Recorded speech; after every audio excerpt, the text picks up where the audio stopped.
Any minute now, President Trump's taking off for the G7 summit in Biarritz, France, after a day of creating economic chaos in the United States. The president's taking it abroad. We're going to discuss several of these crises in our hour. We start with the president's public meltdown on Twitter, pushing the trade war between the world's economic superpowers into a dangerous new phase. Trump sent the stock market tumbling, thanks in part to a series of tweets over the last 12 hours. It all started when he called the chair of the Federal Reserve, the guy he picked after he unceremoniously threw out Janet Yellen, who was doing a fine job. He called Jerome Powell a, quote, enemy of the United States and compared him to China's President Xi after Powell acknowledged that trade uncertainties were affecting the global economy. Yes, Donald Trump compared his own hand-picked Fed chair to the authoritarian leader of China. If that wasn't norm-shattering enough for you, the president also ordered U.S. companies to cut ties with China, something that, in fact, the president, at least today, cannot do.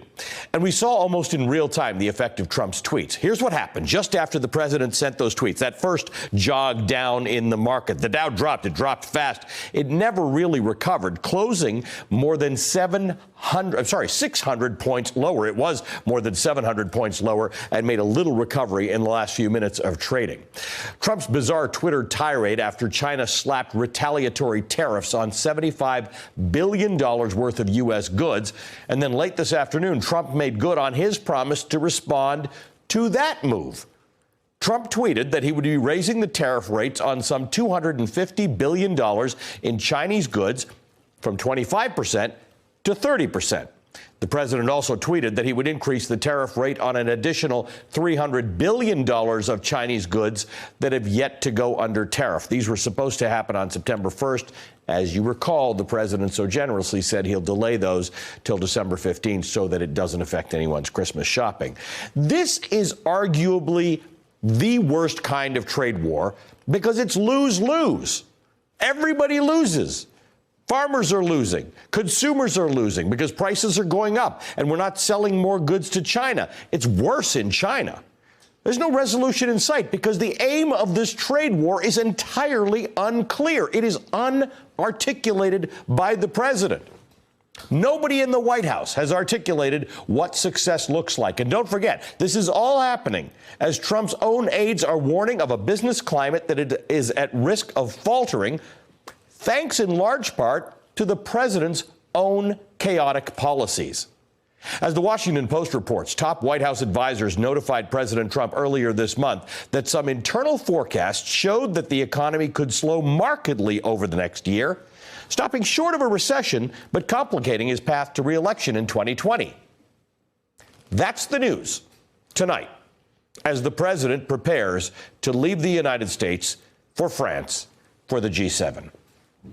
Former Vice President Stanley Fischer, Fed Vice President Stanley Fischer, put it this way in a speech earlier today. He said the president is, quote, trying to destroy the global trading system.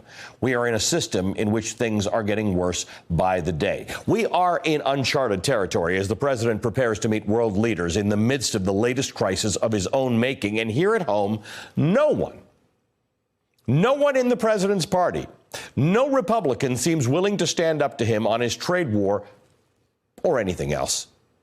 Just think about this. Not a single Republican has denounced the president for calling the Federal Reserve chairman an enemy or for escalating his trade war with China or even for his Greenland debacle. That was just this week. He was going to buy Greenland. In fact, the Republican National Committee and the House Republicans' campaign arm were actually selling T-shirts in support of the president's idea of purchasing Greenland. In this uncertain world, only one thing is certain. The chaos never stops. If you thought we'd hit the peak of presidential chaos earlier this week, back when he was buying Greenland, today was a strong reminder that there's always more chaos just around the corner with this president. Thanks for checking out our YouTube channel. Subscribe by clicking on the button below for more from The Last Word and the rest of MSNBC.